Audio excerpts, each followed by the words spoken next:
아침을 시작하는 슬기로운 방법. 오늘 내게 이론 뉴스 출발 새 아침. 네, YTN 라디오 출발 새 아침 3부 문을 열었습니다. 먼저 경제 팝뉴스 만나보겠습니다. 알면 대박, 모르면 쪽박. 경제 팝뉴스. 네, 복잡하고 어려운 경제 이야기를 쉽고 재미있게 풀어드리는 시간입니다. 알면 대박, 경제 팝뉴스 참 좋은 경제연구소의 이인철 소장 만나봅니다. 안녕하십니까? 네, 안녕하세요. 자, 정치권에서 2차 재난지원금 지급 논의가 지금 이어지고 있는데 홍남기 경제부총리가 그런데 2차 재난지원금 지급은 전액 국가 빚을 내야 한다 이렇게 얘기했죠. 그렇습니다. 홍남기 경제부총리가 이제 2차 재난지원금 지급 논의와 관련해서 이번 주까지 상황을 보고 경제 추이를 감안해서 추후에 판단해야 한다. 만에 하나 이제 2차 재난지원금을 지급하게 된다면 1차 때와 같은 형태로 지원하기는 어렵다고 밝힌 겁니다. 네. 한마디로 전 국민 대상이 아닌 선별 지원해야 한다는 의미인데요. 아울러 이 재원 마련 방안에 대해서도 1차 재난지원금은 일부 예산 구조 조정을 통해서 지급을 했지만 2차 지원금은 100% 국채 발행에 의존할 수밖에 없는 상황이라고 설명을 했습니다. 앞서 이제 세 차례 거친 추경으로 이미 60조 원에 가까운 재원이 투입이 됐고요. 상반기에만 110조 원이 넘는 재정 적자가 발생을 했습니다. 만에 하나 이제 이재명 경기도지사의 주장처럼 국민 1인당 30만 원씩 2차 재난지원금을 지급하게 된다면 대략 15점 플러스 알파 이상의 지원이 필요합니다. 1차 재난지원금 규모 14조 원을 훌쩍 뛰어넘는 수준인데요. 따라서 결국 국가 빚을 내야 하는 상황이라면 전 국민 모두에게 지급하는 것이 아니라 취약계층에게 선별 지급하는 방식이 바람직하다는 주장입니다. 자, 정부의 6.17 부동산 대책 발표 후에 강남 4구의 갭 투자, 이게 크게 줄어든 것으로 조사됐다고요? 그렇습니다. 6.17 대책의 핵심은 규제 지역에서 3억 원이 넘는 아파트를 사게 되면 전세 대출을 회수한다는 게 핵심입니다. 예. 이후에 실제로 이 갭 투자, 전세를 끼고 집을 사는 투자가 눈에 띄게 줄었습니다. 미래통합당 김상훈 의원이 국토교통부로부터 제출받은 자료를 보면 강남 4구의 갭 투자 건수가 지난 6월에 1,800여 건에서 지난달에는 860건으로 절반 넘게 급감한 겁니다. 특히 송파구는 211건으로 한 달 새 갭 투자가 3분의 1 수준으로 줄었는데요. 이러다 보니까 서울 전체 갭 투자도 33% 감소했습니다. 하지만 이제 강북이나 수도권의 이 3억 원 이하 아파트는 오히려 갭 투자 매수세가 몰리면서 가격이 뛰는 이 풍선 효과도 나타나고 있는데요. 어쨌든 이 지난달 서울의 주택거래 갭 투자 차지하는 비율을 보니까 36% 선에 그쳐서 지난 3월부터 3개월 연속 한 40%를 웃돌았었는데 이게 하락 반전한 겁니다. 이 때문에 이제 6.17 대책의 효과가 서서히 나타나고 있는 게 아니냐는 분석이 나오고 있습니다. 네. 자, 서울시가 지하철과 버스 등 대중교통 기본요금 인상 추진하고 있죠? 그렇습니다. 서울시와 서울시의회가 이 지하철과 버스와 같은 대중교통 기본요금 200원에서 많게는 300원 올리는 방안을 논의하고 있는데요. 인상 시기는 내년 1월에서 2월을 검토하고 있습니다. 시내버스 기본요금 기준 경기도는 현재 1,450원, 서울은 1,200원입니다. 시의회 측은 기본요금 250원 인상을 유력하게 검토 중인데요. 서울시의 대중교통요금은 지난 2015년 지하철 200원, 버스 150원씩 각각 인상한 뒤 5년간 현 상태를 유지해 왔는데요. 대중교통요금 인상은 이 시민공청회, 서울시의회, 서울시 물가대책위원회 심의를 거쳐서 결정이 되는데 문제는 왜 하필 이런 시기에 대중교통요금을 올리느냐는 불만입니다. 속사정이 있는데요. 서울 지하철을 운영하고 있는 서울교통공사는 지하철 노임 이 무임 제도에 따른 손실 등으로 매년 수천억 원대 대규모 적자를 내고 있습니다. 네. 올해 들어서도 이 코로나19 확산으로 이용객이 줄면서 연간 1조 원대 적자가 예상이 돼서 이 서울의 이 교통요금 인상 필요성이 커졌다는 분석입니다. 그러니까 그렇지 않아도 적자였는데 코로나19 상황 때문에 이용객이 줄어들면서 적자폭이 더 커졌다 이런 얘기죠? 맞습니다. 네. 자, 국내 이동통신사의 광고와 그리고 무상 수리 비용을 떠넘기는 이른바 갑질한 혐의 받던 애플코리아가 자진해서 상생 지원안 제시했다고요? 예, 애플은 이 절대 갑인데요. 이동통신사의 광고 비용, 무상수리 비용을 떠넘긴 혐의로 이 공정거래위원회 조사를 받고 있었는데 애플이 갑자기 1,000억 원 규모의 자진 상생안을 내놓은 겁니다. 예. 이 시정안을 좀 보게 되면 애플 코리아는 250억 원을 들여서 아이폰 유상수리 비용 10%를 할인해 주고요. 또 일종의 보험인 애플 케어 플러스 가입비도 10% 할인해 주거나 환급해 준다는 겁니다. 이외에도 이제 400억 원을 들여서 이 제조업 R&D 센터를 설립 운영한다는 내용도 포함이 돼 있는데요. 공정위는 이런 내용을 담은 애플의 이 의결안 시정안은 25일부터 다음 달 10월 3일까지 이해관계자인의 의견 수렴 과정을 거치게 되는데요. 만에 하나 이제 애플 코리아가 제시한 시정안이 타당하다라고 판단이 되면 위법 여부를 따지지 않고 사건은 종결됩니다. 일부에서는 이런 애플의 움직임을 그동안 찬밥대화하던 한국 시장이 우선순위를 두고 있는 게 아니냐라는 분석도 있지만 공정위의 과징금 부과를 앞둔 선제적인 조치에 불과하다라는 주장도 만만치가 않습니다. 네, 오늘 말씀 고맙습니다. 네, 고맙습니다. 네, 지금까지 참 좋은 경제연구소 이인철 소장이었습니다. 시사 인물 토크쇼 한 분만 판다.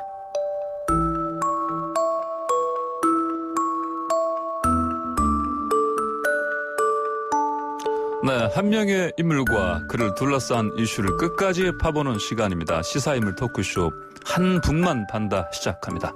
자, 함께 하실 두 분 소개해드립니다. 먼저 박원석 정의당 정책위장 나오셨습니다. 안녕하십니까? 네, 안녕하세요. 자, 그리고 방금 3초 전에 김태현 변호사 스튜디오로 뛰어들어오셨습니다. 안녕하십니까? 안녕하세요. 숨 차십니다, 지금. 괜찮습니다. 괜찮습니까? 예. 자, 먼저 오늘의 주인공부터 만나보시죠.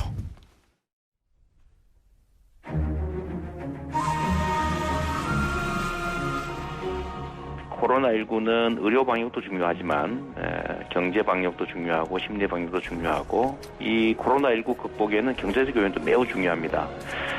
이게 복지 정책이라 불쌍한 사람, 어려운 사람을 도와주는 거라면 정말 하위 계층만 지급하는 게 맞는데 지금 경제적 어려움과 국가 국난을 극복하기 위해서 재정을 집행하는데 세금 많이 내는 사람들은 빼고 세금 안 내는 사람을 지원하게 되면 이게 세금을 내고도 지원받지 못하는 사람은 소외감을 느낄 것이고 가난하다는 이유로 지원받는 사람은 낙인을 찍히고 이렇게 해서 혼란과 분열을 야기하게 됩니다.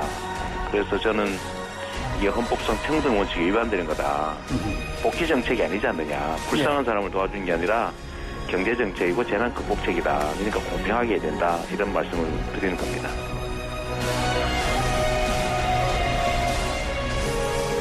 네, 방금 들으신 그 녹취 내용은요. 어제 저희 YTN TV에 저녁에 뉴스가 있는 저녁 뉴이저에서 연결해서 나눴던 그 이재명 지사, 경기지사의 인터뷰 내용이었습니다.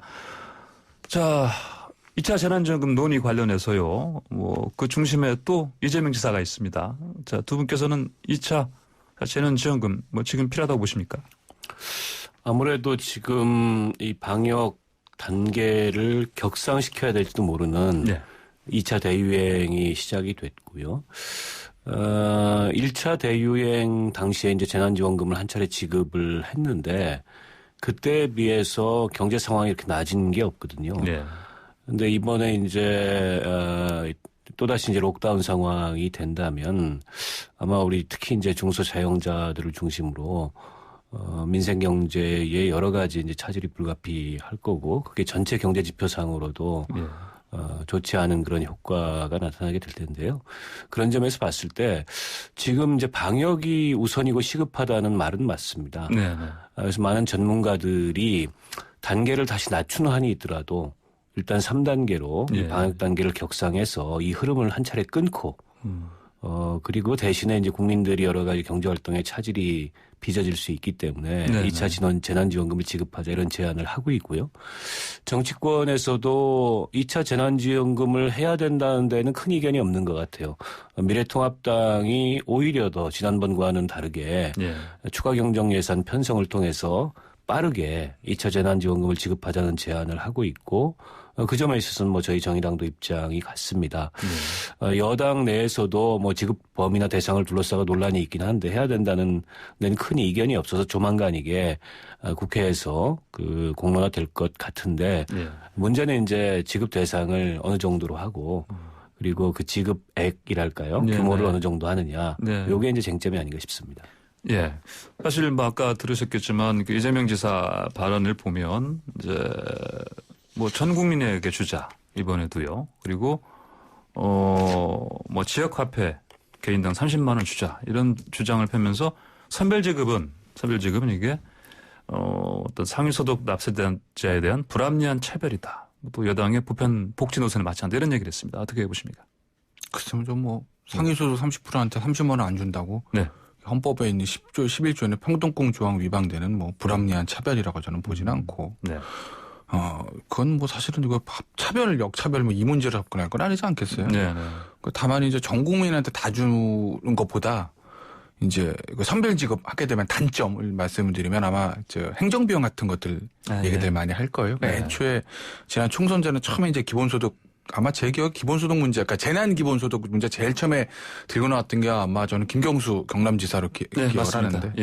당시 이제 김경루 지사가 전 국민한테 주자고 얘기했을 때 반대 목소리가 나올 때 하는 얘기가 뭐였냐면 이거 원래 그러면 30%에서 50%가 선별해가지고 주는 행정비가 더 든다. 차라리 다 주고 나중에 세금으로 다시 환수하는 그게 어떻게 보면 줬다 뺏는 걸 쓸 수는 있어도 행정적인 거 처리하면 그게 맞다는 이제 얘기를 한번 하곤 했었거든요. 그러니까 예를 들어서 뭐 30% 먼저 그러니까 전 국민한테 다 주는 게 예를 들면 선별하는 거 낫다는 여러 가지 이유들 중에 하나는 아마 선별 지급하게 되면 그 행정비용 같은 거 드는 게 맞지 불합리한 차별이다 저는 그렇게 보진 않아요.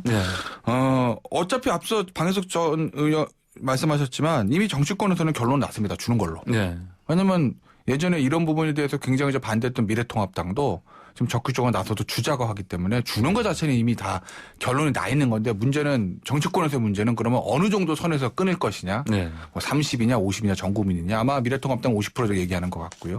민주당 내에서도 지금 정리가 안 됐죠.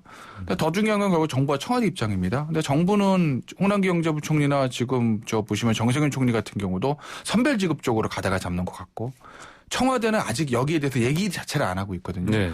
아마 청와대하고 여당의 아마 이낙연 의원을 비롯한 또 한 무리 그다음에 정부의 고민은 돈 문제입니다. 역시. 왜냐하면 이번에는 사실 추경 이제 재정 여력이 없기 때문에 100% 적자 국채를 발행해야 된다고 하는데 여기서 끝날 거라고 하면 100%가 아니라 200% 적자 국채도 발행하겠죠. 근데 문제는 여기서 끝나는 게 아니라 앞으로 어느 정도 돈이 더 들어갈지 모르는 상황이거든요. 그렇기 때문에 지금 여력이 있는 상위층한테까지도 돈을 주기 위해서 적자 국채를 발행하는 게 국가 전체적인 경제 운용이라든지 올 하반기 또 내년 상반기 내년 하반기를 예상을 해봤을 때 과연 이게 맞냐. 그 돈을 지금 아꼈다가 차라리 3차 재난지원금에서 또 하위층의 어려운 분들에게 한 번 더 주는 게 맞지 않냐는 그런 생각들을 하는 거죠. 그러니까 이게 이제 여러 각도에서 볼 측면이 있습니다. 사실은 보편 지급은 보편 지급대로의 의미나 장점이 있고 또 선별 지급은 선별 지급대로의 의미나 장점이 있습니다. 반대로 각각이 갖고 있는 문제점들도 있고요. 그래서 이건 이제 합의와 선택의 문제일 텐데 우선은 이제 보편 지급을 한다고 했을 때 선별 지급에 비해서 나은 점은 신속한 정책 집행이 가능하다는 거죠.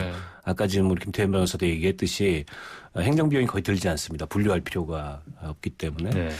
그리고 이게 선별 지급을 하게 되면 작년도 소득을 기준으로 할 수밖에 없거든요. 어떻게 보면은 작년도 소득을 기준으로 했을 때 그게 현재 소득 상황을 잘 반영하지 못하는 그런 문제점이 있을 수 있고 또 대상을 어느 정도로 하냐 50%로 할 경우와 뭐 70%로 할 경우 여러 경우가 있는데 그럼 바로 그 위의 계층과의 소득 역진 현상이 일어날 수가 있습니다. 이건 이제 또 다른 형평성의 논란이 있고 또 일부에서 이제 낙인 효과를 거론하기도 하는데요. 재정 여력은 뭐 고민해야 될 대목이죠. 근데 이제 우리나라의 그 GDP 대비 국가 채무가 한 40.4% 되는데요. 지금 OECD 국가들 평균이 110% 정도 되고 일본 같은 나라는 그 재정 상태 굉장히 안 좋은데 GDP 대비 한 225% 국가 채무를 가지고 있습니다. 그런 면에서 봤을 때 국채를 전액 발행한다고 하더라도 전 국민을 대상으로 지급했을 때 한 15조 정도 들거든요. 네. 그럼 우리 GDP 대비해서 한 0.8%포인트 정도 채무가 늘어나는 거여서 그렇게 큰 부담은 아니다. 근데 그에 반해서 그게 갖는 경제적 효과, 즉 이제 소비 진작 효과, 내수 진작 효과는 이제 지난번 1차 재난지원금 지급 때도 이게 이제 이 물가 동향이나 또 소비 지수에 미치는 영향을 봤을 때 유의미한 그런 효과가 있었다고 보기 때문에 보편 지급을 한다는 것은 이 상황에서 물론 이제 상대적으로 훨씬 더 어려운 분들이 하위 계층에 있는 분들이긴 하지만 경제적 연관 효과, 파급 효과를 고려하고 그게 또 불러올 수 있는 그런 효과를 감안했을 때 그것 또한 이제 선택할 수 있는 방안이라고 생각을 합니다. 지금 사실은 우리 재정 상태나 국가 채무 상태로 봤을 때 돈이 없어서 내지는 이번에 보편 지급을 하면 추후에 재정을 다시 동원할 수 있는 여력이 걱정되기 때문에 지급을 못할 상태는 저는 아니라고 보고요. 지금 이 코로나19 상황에서 재정 이 적자의 증가폭, 증가 속도를 봤을 때도 우리는 OECD에서 가장 안정적인 나라입니다.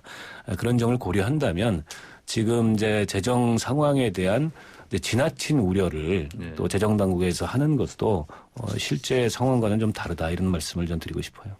자, 아까 말씀드린 대로 또 아까 녹취를 우리가 들어본 이유도 이재명 지사가 이런 상황이 되면 또 항상 이걸 의제를 선점하는 느낌이 들지 않습니까? 자, 왜 이재명 지사가 이렇게 치고 나오느냐, 그리고 어떤 힘을 발휘하느냐, 어떻게들 보십니까? 일단 이분은 선명하시잖아요. 선명하기 때문에 이제 국민들이 굉장히 알기 쉽게 직관적으로 자기 정책을 제시하고 설명하는 그런 능력이 있고 또 굉장히 어떻게 보면은 빠릅니다. 그래서 이런 쟁점이 될 만한 그런 이슈에 대해서도 좌거우면하지 않고 그걸 먼저 제기하고 또 어떤 경우에는 먼저 집행하고 지난번 1차 재난지원금 당시에도 경기도에서 먼저 10만 원씩 보편적으로 재난지원금 지급하는 걸 결정을 했잖아요. 뭐랄까요. 지금 이 정책이나 의제에 대한 감수성 같은 게 좀 굉장히 뛰어나다 이렇게 볼 수 있을 것 같고 또 이제 본인이 기본소득을 어떻게 보면 대권 주자로서 대표적인 정책 상품으로 만들어가고 있는데 그런 기본소득이라는 본인의 의제를 이제 공론화하는 차원에서도 지난번 1차 재난지원금 때나 이번에 이제 2차 때나 굉장히 좋은 계기잖아요. 그런 계기들을 잘 살려가고 있다고 봅니다. 어떻게 보십니까? 김 변호사께서. 맞아요. 빠르죠. 이재명 지사가 그 당시에 대중이 원하는 게 뭔지에 대한 어떤 선점 능력이랄까? 그런 선명한 메시지를 내는 능력이 좀 타고난 것 같아요. 다른 정치인들에 비해서. 또 하나는 이건 좀 나쁜 점일 수도 있는데 어떻게 보면 안 좋은 어두운 측면일 수도 있는데 중앙 정치에 없다 보니까 좀 자유로운 것들은 있어요. 그러니까 예를 들면 중앙 정치에 있는 사람들, 예를 들어 여당 지도부라든지 예를 들어서 장관 했던 사람들 같은 경우에는 사실은 이걸 내가 머릿속으로 생각하고 있어도 정책으로 입안하고 집행하는 데 있어서 현실적인 제약들이 있으니까 탁 던지기가 좀 어려운 측면들이 있거든요. 근데 이재명 지사는 그게 아니기 때문에 이제 제가 이런 표현이 적절한지 모르겠지만 일단 치고 나가는 데는 부담이 없는 거죠. 일단 던져도 나는 아무런 부담이 없이 이거를 얘기할 수 있는 그런 좀 뭐랄까 정치인으로서의 장점은 있는 거죠. 그런 위치 자체가. 위치 자체가 좀 자유로운 부분이 있고 그래서 이런 발언을 선점할 수도 있고. 그렇죠. 왜냐하면 여당 지도부가 본인이 만약에 여당의 중진위원회 정부의 정치 원내대표다 이러면 이거 굉장히 함부로 던지기가 굉장히 힘든 부분이거든요. 왜냐하면은 내가 여당 원내대표다. 그러면 여당 같은 경우 180석이잖아요. 어떻게 보면 180석 어떤 의중을 다 파악을 하고 해야 되는 문제지 나 혼자 앞서 나갈 수가 없는 문제거든요. 현실적인 문제. 근데 이제 도지사들은 그런 점이 좀 자유롭긴 하죠. 또 어떻게 보면 또 이분의 발언에 뭐랄까 어떤 명료함, 선명함도 사실은 작용하는 게 있지 않나 그런 생각이 들어요. 이를테면 1차 때는 말씀하신 대로 김경수 지사가 얘기했을 때 정치권에서 논의하는 게 한 시간이 약간 걸렸어요. 그때는 2, 3주 걸렸나 그러는데 이번에는 바로 그냥 불붙는 상황입니다. 어떻게 보십니까? 그렇죠. 아마 1차 재난지원금 지급 당시에도 이재명 지사가 얘기를 안 해왔던 건 아닌데 그거를 조금 더 정식화해서 이렇게 김경수 지사가 얘기하면서 그게 이제 제도권 내에서 공론화 됐던 거고요. 이번에는 사실은 여러 가지 좀 이제 논란이 될 만한 상황이긴 합니다. 방역 상황도 그렇고 네. 또 지난번에도 뭐 상당 규모의 국채를 동원했는데 또다시 적자 국채를 편성해야 되느냐. 네. 그리고 앞으로 이게 이제 뭐 백신이 나오거나 치료제가 나올 때까지 또 이런 상황이 몇 차례 더 반복될지도 모르는데 네네. 이 상황에서 그렇게 국채를 동원해서 보편적 지급을 하는 게 맞느냐. 근데 이제 이재명 지사는 그런 점에 대해서 좌고우면하지 않는다는 거고 또 자기 논리를 선명하게 네. 제시를 한다는 점에서 아까 우리 김태현 변호사가 얘기했듯이 상대적으로 부담이 덜한 포지션에 네. 있기 때문이기도 하지만 그렇다고 모든 지방자치단체장이 그런 건 아니거든요. 그러니까 이분 특유의 네.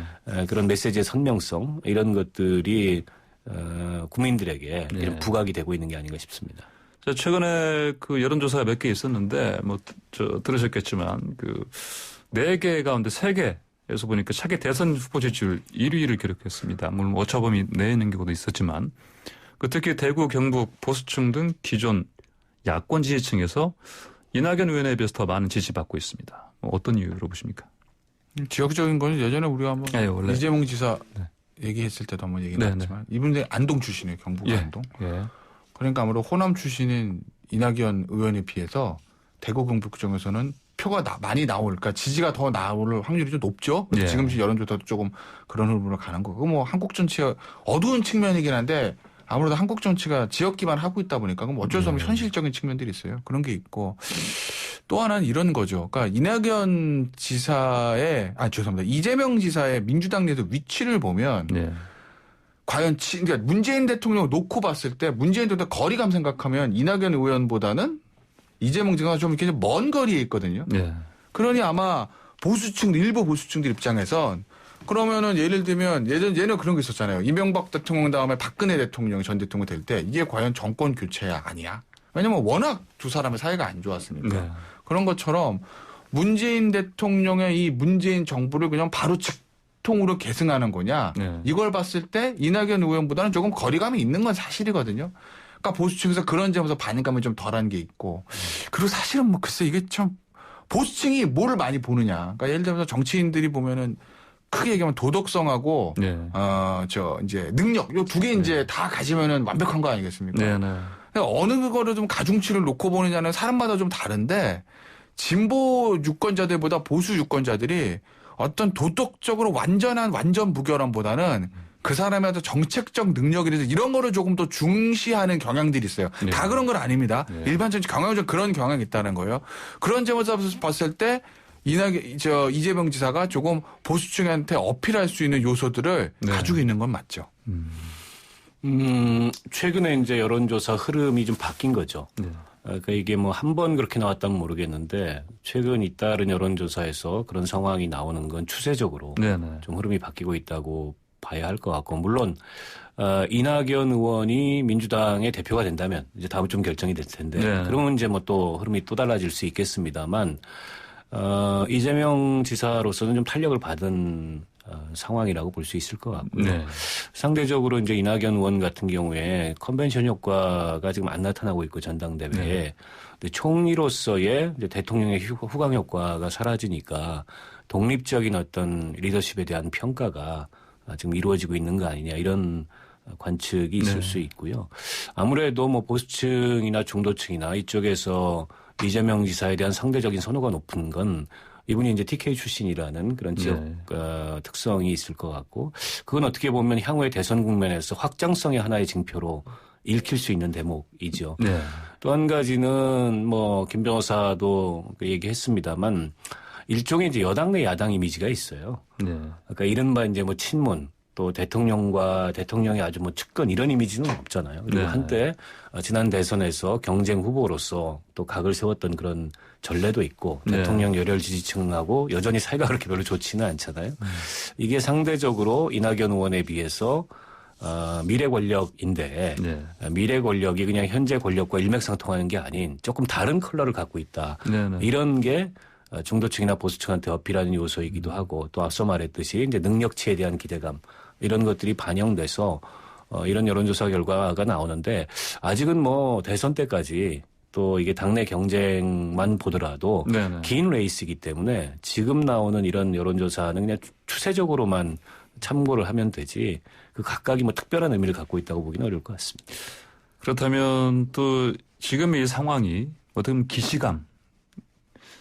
기시감으로 다가오는 점도 있지 않나 하는 생각이 듭니다. 그러니까 2015년 당시 유승민 새누리당 당시에 원내대표 지지 흐름과 겹쳐 보인다 이런 얘기가 있습니다. 근데 이제 이런 거 조금 그건 왜 그런 거냐면 당시 이제 원내대표 연설할 때 아마 증서원 후보 복지가 허구다 그러면서 확 중도층한테 어필을 했었죠. 이게 왜냐하면 기존의 보수 정당의 흐름과는 거의 전혀 다른 얘기가 나온 것이거든요. 거기다가 이제 박근혜 대통령하고 정면적으로 맞서는 거기다가 이제 국회법 그 개정하는 그 문제 때문에 당시 이제 여당하고 청와대 사이가 굉장히 안 좋았습니다. 김무성 대표, 유승민 원내대표 때 그때 그 유명한 KY 투톱 메모 사건도 터지고 막 이러면서 이제 청와대와 사이가 안 좋아지면서 그러면서 속된 말로 박근혜 당시 대통령한테 레이저를 맞은 거죠. 그래서 박근혜 대통령 그 유명한 발언 있지 않습니까? 배신의 정치를 심판해 주십시오. 이게 나오기 시작한 거예요. 그러니까 대통령으로 각을 세운다. 이 측면에서 보면 그런데 이재명 지사는 그렇게까지는 아니에요. 그때는 사실 어떤 의미에서 보면 유승민 원내대표는 본인으로서 정책이나 이런 걸로 박근혜 대통령 각을 세운 거고 속된 말로 박근혜 대통령으로부터 정치적 파문을 당한 거나 마찬가지거든요. 근데 지금 이재명 지사는 그렇진 않죠. 물론 이제 대통령의 열혈 지지층은 이재명 지사가 대통령이 됐을 때 과연 전 정부인 문재인 대통령을 끝까지 케어하고 보호해 줄 것이냐는 측면에서 뭐 의구심을 갖고 있는 것 같긴 해요. 하지만 지금 이재명 지사가 완전히 각을 세워서 지금 딴 길을 가는 건 아니거든요. 아직까지 문재인 대통령 지지도라든지 여당 지지도가 좀 강한 편이니까. 그러니까 지금은 그 유승민 원내대표 때랑 비교할 수는 없는데 이게 이제 시간이 지나가면 특히 내년에 뭐 부산부터 서울시장 재보궐선거가 결과가 그 여당 측에 안 좋게 나왔을 때 그럼 과연 그때까지도 이재명 지사가 현 정권 핵심과 각을 세우지 않고 쫓아갈 거냐 아니면 1년 남은 그때부터 본격적인 자기 목소리를 내기 시작할 거냐 아마 그 시점에 가면 아마 2015년과 좀 본격 비교를 할 수 있을 것 같아요. 네, 자 여권의 대권 잠룡으로 불리는 이 두 분. 우리가 뭐 장점은 거론을 많이 하는데 뭐 또 약점 쪽으로 초점 맞춰서 얘기하는 경우는 좀 적지 않습니까? 그 얘기 좀 한번 얘기 나눠보시죠. 뭐 사실은 누가 더 맞느냐 이런 차원보다 두 분 다 이제 강점이나 장점도 많지만 또 약점도 있죠. 공이. 그러니까 이낙연 그 의원 같은 경우에는 아무래도 이제 호남 출신이라는 한계가 굉장히 큰 제약이고 또 대통령에 의해서 임명된 총리로서의 그 업무 성과나 업적 이외에 정치인으로서 뚜렷한 리더십을 그동안에 보인 바가 없다. 사실은 이번에 이제 당대표 출마에 대해서 임기 7개월짜리 당대표 출마를 가지고 여러 논란이 있었지만 그 점이 본인의 자꾸 이제 부족함으로 지적이 되기 때문에 출마를 했던 게 아닌가 싶고요. 반면에 이제 이재명 지사 같은 경우에는 여러 가지 이제 뭐 개인적인 사생활의 논란이나 이런 것들을 헤쳐왔지만 법률적인 위험을 헤쳐오긴 했지만 그게 완전히 꺼진 건 아닙니다. 그래서 그게 여전히 불씨로 남아 있고 또 대선이라는 또 다른 검증대에 올라가면 이제 또 다른 논란을 부를 수 있는 요소가 있다는 게 가장 클 거고요. 또 한 가지는 앞서도 이제 여러 차례 거론이 됐지만 지금 현 정부 여당의 핵심 지지층과 그다지 이렇게 원만하지 않다. 그러니까 사실은 경선을 거쳐야 후보가 되는 거잖아요. 그러니까 지금 이재명 지사가 여당 내 야당의 이미지가 분명히 있고 그리고 늘 이제 권력이라는 건 생리가 그 미래 권력은 현재 권력과 일정하게 각을 세우면서 자기 비전을 만들어 나가는 거고 역대 정권들이 다 그랬습니다. 그런 속성이 있지만 그걸 본격적으로 드러낼 수 없는 게 경선을 치러야 돼요. 근데 지금 여당 핵심 지지층하고 애써 충돌해가지고 뭐 경선에 불리한 지형을 만들 필요가 없는데 이게 이제 경선 국면에서 본인에게 굉장히 큰 약점으로 여전히 작용을 하지 않을까 싶습니다. 역시 뭐 이재명 지사는 그거죠. 청와대 관계자였죠. 근데 이제 예전에 박근혜 전 대통령은 이명박 전 대통령 관계가 안 좋았죠. 특히 이제 뭐 행정수도 그죠.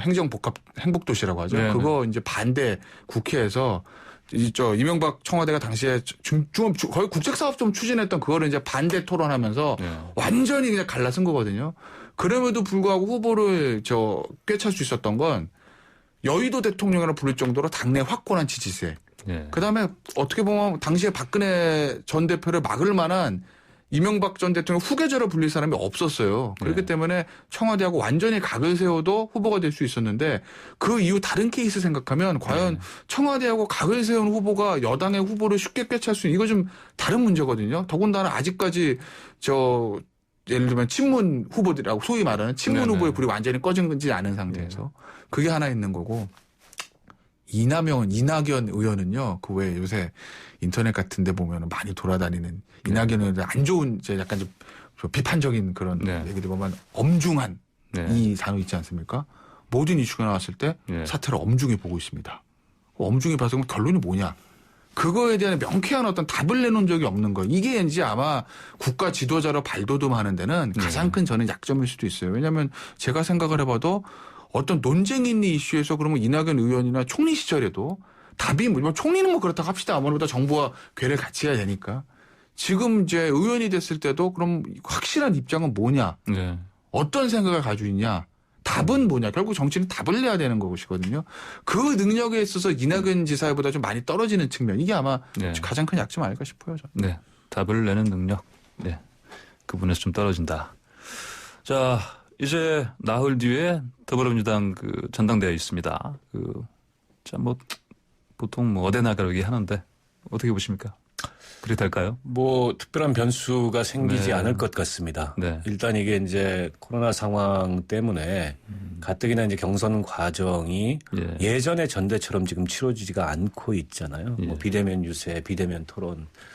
그런데다가 이게 이제 수혜라든지 또 코로나 재확산이라든지 이런 걸로 인해서 전당대회에 대한 흥미도 많이 반감된 게 사실이고 대중의 관심이 별로 없고 최고위원을 도대체 어떤 후보들이 나왔는지를 대다수 국민들은 아주 핵심 지지층들 빼고는 잘 모를 정도로 또 언론에서도 크게 주목을 안 하는 상황이어서 이렇게 변수가 없으면은 리딩 후보가 유리한 거잖아요. 그래서 아마 이낙연 후보가 당선되는데 큰 변수는 없을 것 같아 보입니다, 현재로서. 알겠습니다. 다른 분들이 기분 나빠하실래요? 지금 이낙연 후보가 자가격리 중이잖아요. 자가 선거운동 못합니다. 다른 후보들 선거운동 하나요? 자가 못하는 걸로 알고 있어요. 왜냐면은 어쨌든 상대 후보가 다른 문제도 아니고 이 코로나 때문에 자가격리 들어갔는데 잘 됐습니다. 전화하겠습니다. 얘기 못하거든요. 더구나 당내 선거에서. 아마 박주민 의원 캠프하고 김부겸 전 장관 캠프도 SNS를 통한 메시지 생산을 하고 있지만 기존에 하고 있던 그런 방식의 선거운동을 못하는 걸로 알고 있어요. 그렇다고 보면 쫓아가는 후보가 1위 후보를 역전할 기회는 거의 없어지는 거죠. 그래서 제가 아마 예전에 처음 전당대회 나왔을 때 이낙연 후보가 당선되고 박주민 후보가 아마 2등까지 할 수 있을 거라고 말씀드렸던 것 같은데 저는 사실 그 생각 지금 바꿨습니다. 그냥 이낙연, 김부겸, 박주민 이 순서대로 굳어질 거다. 왜냐하면 박주민 후보도 돌풍을 일으켜서 확 앞서 나갈 기회조차가 없어요. 지금 선거운동 자체가 안 되고 있기 때문에 그런 점이고 김부겸 후보가 요새 보면은 김부겸 후보가 굉장히 말이 좀 세지고 있습니다. 예전에 김부겸 의원, 김부겸 장관이 만날 정도로 예를 들면 하나만 말씀드리면 이 문재인 정부를 끌어내리기 위한 극우 세력의 바이러스 퍼뜨리기다, 코로나 퍼뜨리기 이런 얘기들. 그런 게 지금 자꾸 입에서 나오는 걸 보면 약간 초조한 거죠. 빨리 선거운동을 막 해가지고 쫓아가야 되는데 이낙연 후보는 집에서 자가격리하고 있으니 어떻게 좀 내가 공격하기도 뭐하고 본격적인 당원 상대로 선거운동하기도 힘들고 그러니 아마 그런 일종의 대중요법처럼 강한 메시지가 김부겸 전 장관 입에서 나오는 거 아닌가 저는 그렇게 보는 거죠. 만약에 혹시나 김부겸 전 장관이 만약에 되신다. 어den나기 아니고요. 그럼 이분하고 이제 우리가 한 분만 판 오늘 이 지사하고 케미가 어떨 것 같습니까 앞으로? 글쎄요. 근데 이제 그거는 이런 거죠. 그러니까 김부겸 후보가 이낙연 후보가 당선되면 케미가 안 좋겠죠. 둘 다 대선 후보인데. 그러니까요. 근데 이제 김부겸 후보가 만약 대표가 되면 어떤 문제가 생기냐? 본인 대선 안 나간다고 그랬거든요. 그러니까 임기 마치겠다고. 그럼 대선 나가면 말을 바꾸든지 당원 당규 개정해야 됩니다. 그런 부분들 때문에 만약에 끝까지 대선에 안 나간다고 하면은 당대표하고 유력 여권 후보면 사이가 좋을 수도 있지만 그게 아니라고 하면 굉장히 충돌이 있을 수밖에 없는 거 아니겠어요? 이번 이제 경선 과정에서도 심정적 연대가 있는 거 아니냐 이런 관측이 있었잖아요. 앞서가는 이낙연 후보와 추격하는 두 한편은 이제 한 분은 당권 후보고 한 분은 이제 대권 후보지만 이런 게 이제 심정적 연대를 형성하지 않았냐. 뭐 겉으로 드러난 건 없습니다만 네네. 그런 면에서 봤을 때 만약 김부겸 후보가 이변을 일으켜서 당대표가 된다면 뭐 두 분 사이의 케미는 그렇다 그래서 김부겸 후보가 말을 바꿔가지고 나 대선 나올래 이러기는 어려울 거예요. 네네. 그건 뭐 이제 약속을 위반하기 때문에 두 사람 사이의 케미는 뭐 나쁘지 않을 것 같은데요. 네, 알겠습니다. 오늘 한 분 파는 시간 여기까지 하겠습니다. 감사합니다. 고맙습니다. 네, 고맙습니다. 네. 박원석 정의당 정책위의장 김태현 변호사였습니다. 네, YTN 라디오 출발 새 아침 3부 순서 여기서 마치고요. 잠시 후 4부로 돌아오겠습니다.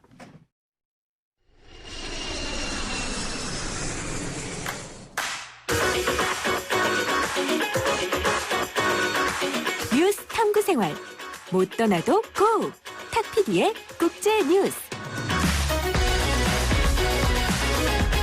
자, 국제 뉴스 여행작가 탁지영 PD와 함께합니다. 안녕하십니까? 네, 안녕하세요. 여행으로 수다 떠는 PD 탁지영 PD입니다.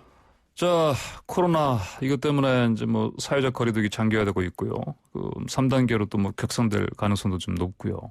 이래저래 답답하고 불편한 상황 호소하는 분들 많습니다. 그런데 자, 외국에서요. 네. 해외에서 보니까 이런 마스크 쓰고 다녀야 되고 이런 것 때문에 막 힘들어하는 그런 상황도 마찬가지겠죠? 네, 마찬가지입니다. 그래서 뭐 반대 시위까지 심지어 있고 네. 그렇다는데, 근데 파리에서는 또 이상한 일이 벌어졌네요. 네, 해외에서도요, 이 사회적 예. 거리두기에 역행하는 움직임이 좀 곳곳에서 벌어지고 있는데요. 예. 현지 시각으로 지난 23일 밤에 파리 시내가 약탈과 방화로 몸살을 앓았습니다. 약탈 방화요? 네, 이런 일을 저지른 게 그 축구 팬들인데요. 예.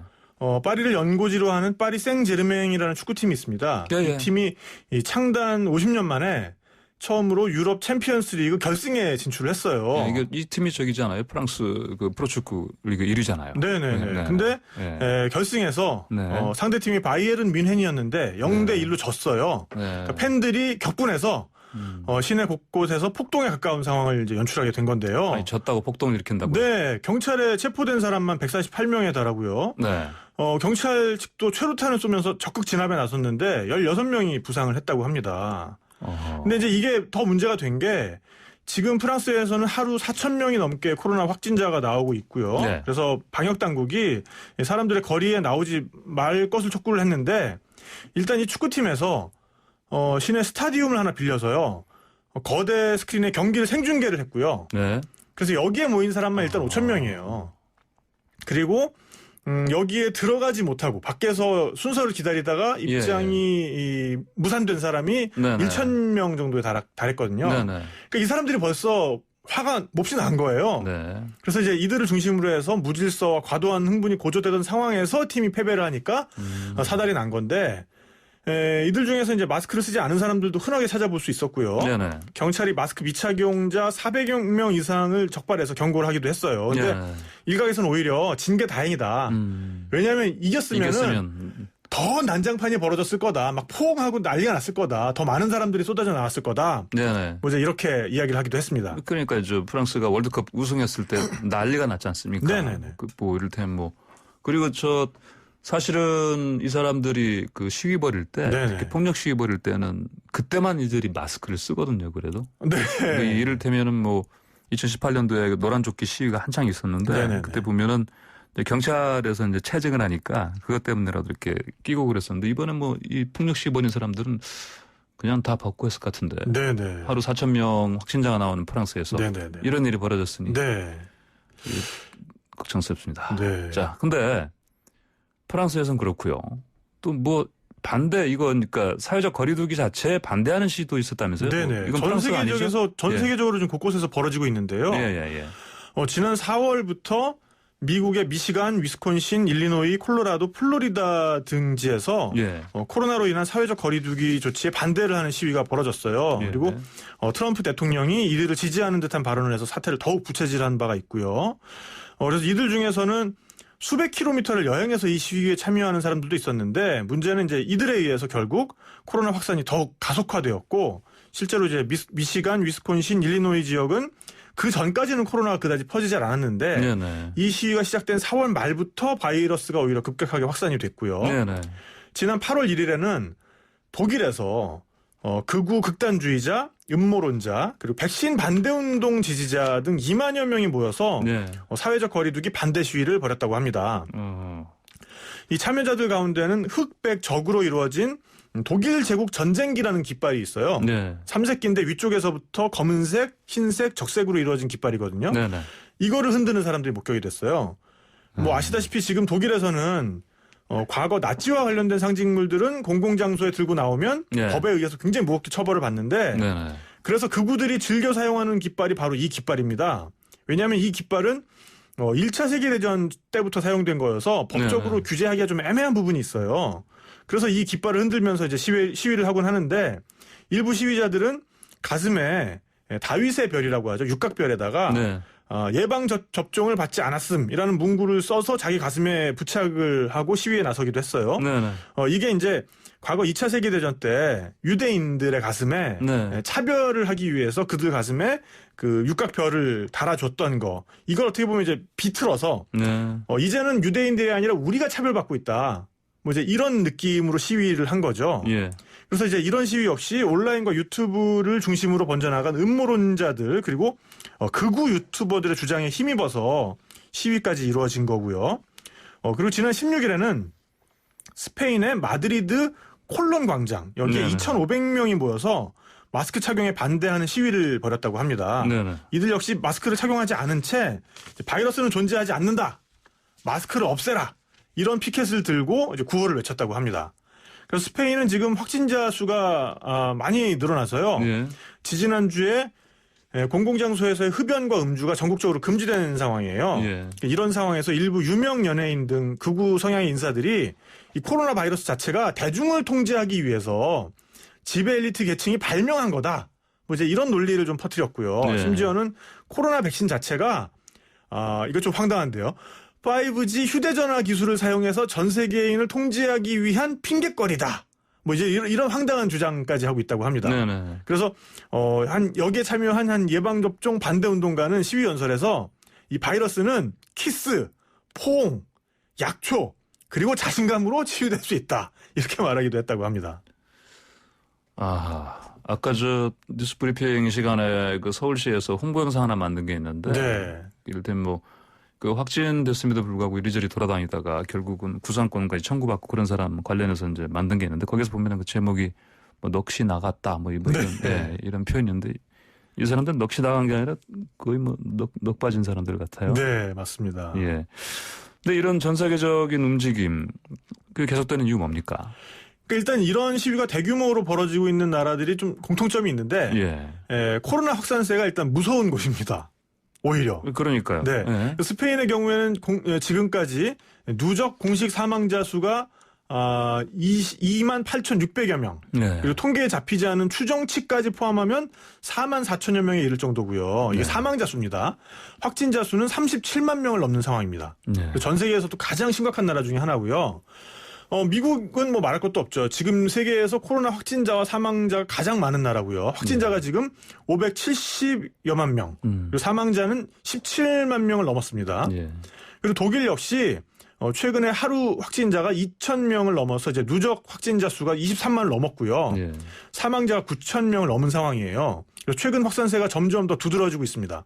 그러니까 이렇다 보니까 정부에서는 강력한 거리두기 정책을 전개를 할 수밖에 없겠죠. 그런데 이제 각 나라별로 조금씩 다르지만 그 나라마다 내재되어 있는 갈등 요소가 있습니다. 그러니까 뭐 이를테면 빈부격차라든지 아니면은 뭐 난민 갈등이라든지 인종 갈등이라든지 그래서 일부 특히 이제 극우 이념을 좀 신봉하는 계층들이 정부적 정책에 대해서 이제 신뢰하지 못하고 음모론의 경도가 되고 있는 거죠. 그래서 스페인의 경우에는 지금 좌파 연합 정권이 집권을 하고 있는데 이 정권에 의해서 시도되는 사회적 거리두기 정책에 대해서 이 반대 측이 이거는 시민을 통제하기 위한 불순한 의도가 있는 거다. 이렇게 이제 공격을 하고 있는 거고요. 그리고 이런 주장들이 이제 소셜 미디어를 통해서 여과 없이 퍼지면서 시민들 중에서 25% 정도가 마스크 착용 자체를 거부하고 있다고 합니다.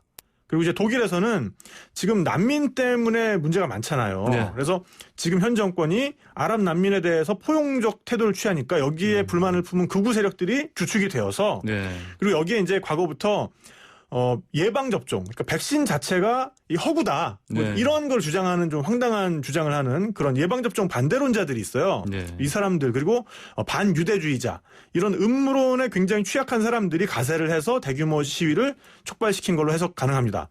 그리고 이제 미국에서는 대통령 스스로가 이 코로나 사태가 뭔가 자기 재선을 방해하기 위한 일종의 아주 네네. 거대한 음모다. 뭐 이제 이런 이야기를 퍼뜨렸잖아요. 네네. 그래서 이것이 이제 지지자들로 하여금 방역 시스템 자체에 대한 의문을 품게 만들어서 거리로 나서게 만든 거죠. 네. 그래서 기존 시스템 또는 집권 세력에 대한 반감을 품은 계층이 일단 있고 이들에게 방역 노력 자체가 적대 세력의 음모라는 잘못된 메시지를 퍼뜨려서 이 상황을 유리하게 가져가려는 정치 지도자 또는 정치 세력이 존재하는 공통점이 있다고 볼 수가 있습니다. 네, 알겠습니다. 오늘 말씀 여기까지 듣겠습니다. 네. 감사합니다. 네. 네, 지금까지 탁재영 여행 전문 PD였습니다. 네, YTN 라디오 출발 새 아침 오늘 저희가 준비한 소식은 여기까지입니다. 서울시가 방역수칙을 지키지 않으면 그 즉시 2주간 문을 닫아야 하는 원스트라이크 아웃제를 실시합니다. 이 때문에 학원가에 비상이 걸렸습니다. 방역수칙을 잘 준수해서 학생들의 학업 공백이 없으면 좋겠습니다. 저희는 내일 아침 7시 정각에 변함없이 슬기로운 내용으로 찾아뵙겠습니다. 저는 황보서였습니다. 고맙습니다.